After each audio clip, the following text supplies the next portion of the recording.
எதிர்பார்ப்புகள், எக்ஸ்பெக்டேஷன்ஸ். நீங்கள் ஏதாவது ஒரு விஷயத்தில் ஏமாற்றம் அடைஞ்சிருக்கும் போது, யார்கிட்டயாவது போய் ஹெல்ப் கேட்கும்போது அவங்க சொல்கிற முதல் விஷயம், நீ ஏன் இவ்வளோ எக்ஸ்பெக்டேஷன்ஸோடு இருக்க, எதிர்பார்ப்புகள் தான் நமக்கு ஏமாற்றத்தை கொடுக்கும், அதனால் நீ எதுவுமே எக்ஸ்பெக்ட் பண்ணாத அப்படின்னு சொல்லுவாங்க. ஏங்க, எதிர்பார்ப்புகள் இல்லாமல் எப்படிங்க இருக்க முடியும்?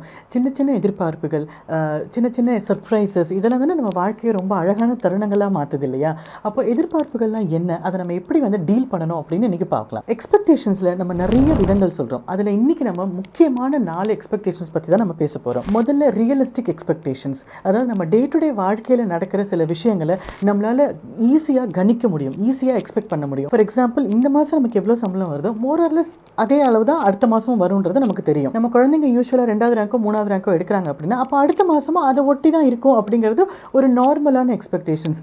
இந்த மாதிரி நமக்கு தெரிஞ்ச மோரர்லெஸ் சேஞ்ச் ஆகாத எக்ஸ்பெக்டேஷன்ஸ்லாம் ரியலிஸ்டிக் எக்ஸ்பெக்டேஷன்ஸ்னு சொல்கிறோம். இந்த ரியலிஸ்டிக் எக்ஸ்பெக்டேஷன்ஸில் நமக்கு பெரிய ஏமாற்றமோ இல்லை அதிர்ச்சியோ நமக்கு ஒன்றும் பெருசாக இருக்காது. அதோட தாக்கம் ரொம்ப குறைவாக தான் இருக்கும். அடுத்தது அன்ரியலிஸ்டிக் எக்ஸ்பெக்டேஷன்ஸ், அதாவது நம்ம கண்ட்ரோலில் இல்லாத விஷயத்தை பற்றி நம்ம பெருசாக ஏதாவது எதிர்பார்க்குறது, ஆனால் அதுலேயும் நமக்கு பெருசாக ஏமாற்றம் ஒன்றும் இருக்காது. பிகாஸ் நமக்கு தெரியும் நம்ம கான்ஷியஸ் மைண்டுக்கு இது கண்டிப்பாக நடக்கவே போகிறது இல்லைன்னு. அதனால் அங்கேயும் வலி வேதனைன்னு பெருசாக ஒன்றும் இருக்காது. அப்படியே நம்ம ஃபீல் பண்ணாலும் அது சுலபமாக அது நம்மளை விட்டு போயிடும். 3வது அடாப்டிவ் எக்ஸ்பெக்டேஷன்ஸ். இது நம்ம மைண்டில் நம்மளே பிளான் பண்ணி வச்சுக்கிற எதிர்பார்ப்புகள். ஃபார் எக்ஸாம்பிள், இப்போ உங்கள் வீட்டில் உங்கள் தங்கச்சிக்கோ இல்லை யாருக்காவது கல்யாணம் நடக்கணும், இல்லை உங்கள் குழந்தையோட ஃபீஸ் அடுத்த வருஷம் பெரிய ஃபீஸ் கட்டணும் அப்படின்னா நீங்கள் இப்போலேருந்தே அந்த எதிர்பார்ப்புக்காக நீங்கள் உழைக்க ஆரம்பித்து ஒரு பிளான் பண்ணி அந்த செலவுக்கு ஏற்ற மாதிரியோ இல்லைனா அந்த ஒரு சூழ்நிலைக்கு ஏற்ற மாதிரியோ உங்களோட வாழ்க்கையில் சின்ன சின்ன சேஞ்சஸ் கொண்டு வந்து நீங்கள் அந்த எக்ஸ்பெக்டேஷன்ஸ்க்கு ஏற்ற மாதிரி நீங்கள் அடாப்ட் ஆகிடுவீங்க. ஸோ இது அடாப்டிவ் எக்ஸ்பெக்டேஷன்ஸ். 4வது ஒரு எக்ஸ்பெக்டேஷன் இருக்குங்க. நம்ம எல்லாரும் சர்ற மாதிரி அடி வாங்குறது இந்த எக்ஸ்பெக்டேஷனில் தான், இமோஷனல் எக்ஸ்பெக்டேஷன்ஸ். ஏன்னா இந்த இமோஷனல் எக்ஸ்பெக்டேஷனில் நம்ம யார்கிட்ட எதிர்பார்க்கணும் யார்கிட்ட எதிர்பார்க்கக்கூடாதுன்னு நமக்கு கிளியராக தெரிஞ்சாலும் புரிஞ்சாலும் நம்ம இதை ப்ராக்டிஸில் கொண்டு வரவே மாட்டோம். அப்போ இது கொஞ்சம் பெட்டராக நம்ம எப்படி டீல் பண்ண முடியும் அப்படின்னா, இந்த 5 விஷயத்தை நம்ம புரிஞ்சுக்கிட்டோம் அப்படின்னா கண்டிப்பாக ஓரளவுக்கு நம்மளால் இதை கொஞ்சம் பெட்டராக ஹேண்டில் பண்ண முடியும். முதல் விஷயம், எல்லாரும் நம்ம சொல்கிற பாயிண்ட்ஸை அக்ரி பண்ணணும் அப்படின்னு நம்ம எதிர்பார்க்கக்கூடாது.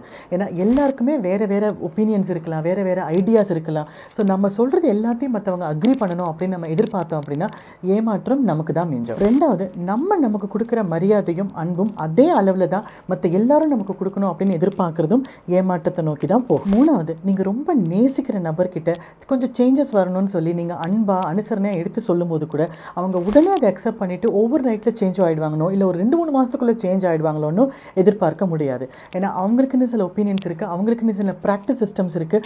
அதெல்லாம் தாண்டி அந்த பிலீஃப் சிஸ்டம்லாம் தாண்டி அவங்க சேஞ்ச் ஆகணும் அப்படின்னா அது ரொம்ப டைம் கன்சூமிங் ப்ராசஸ். ஸோ நீங்கள் பேஷண்ட்டாக வெயிட் பண்ணணும். 4வது, நீங்கள் ஒரு நபர் மேலே ஒரு ஒப்பீனியனோ இல்லை ஒரு அண்டர்ஸ்டாண்டிங்கோ வச்சுருக்கீங்கன்னா அவங்க அப்படி மட்டும்தான் இருக்கணும் அப்படின்னு நீங்கள் எதிர்பார்க்க முடியாது. ஏன்னா நமக்குள்ளே ஒரு சின்ன எக்ஸ்பெக்டேஷன் இருக்குது. ஒரு டாக்டர்னா இப்படி தான் இருக்கணும், ஒரு டீச்சர்னா இப்படி தான் இருக்கணும், இவங்க இப்படி தான் இருக்கணும் அப்படின்னு. இவங்க எல்லாருமே நம்ம வச்சிருக்கிற ஒரு 10 ரூல்ஸ் கூட தான் ஃபிட் ஆகணும்னு நம்ம எதிர்பார்க்கவே முடியாது இல்லையா? ஏன்னா ஒருத்தரோட ஜேர்னியும் வித்தியாசமானது இல்லையா? 5வது, நீங்கள் உங்கள் செல்ஃப் கேருக்காகவும் செல்ஃப் ரெஸ்பெக்ட்டுக்காகவும் கொஞ்சம் பேர்கிட்ட நீங்கள் விலகி நிற்கிறீங்க, ஒரு பவுண்டரி லைன் ட்ரா பண்ணிருக்கீங்க அப்படின்னா அதை அவங்க ரெஸ்பெக்ட் பண்ணுறாங்களோ இல்லையோ கண்டிப்பாக நீங்கள் ரெஸ்பெக்ட் பண்ணணும். ஏன்னா நம்ம ஒரு பவுண்டரி கிரியேட் பண்ணும்போது, ஒரு ரொட்டீன்லேருந்து நம்ம ஒரு சேஞ்ச் கொண்டு வரும்போது, நம்ம கொஞ்சம் அலர்ட் ஆகும்போது தான் எல்லாரும் நம்மளை எதிர்க்க ஆரம்பிப்பாங்க.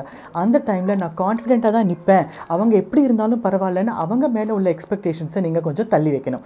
இதெல்லாம் பண்ணும்போது நம்மளால் எதிர்பார்ப்புகளை கொஞ்சம் சுலபமாக ஹேண்டில் பண்ண முடியும். கொஞ்சம் விழிப்புணர்வோடு நம்ம இதெல்லாம் ப்ராக்டிஸ் பண்ணோம் அப்படின்னா கண்டிப்பாக ஏமாற்றங்கள் குறைஞ்சு நம்ம வாழ்க்கை இன்னும் ரொம்ப அழகானதாக இருக்கும். Have right expectations. All the best.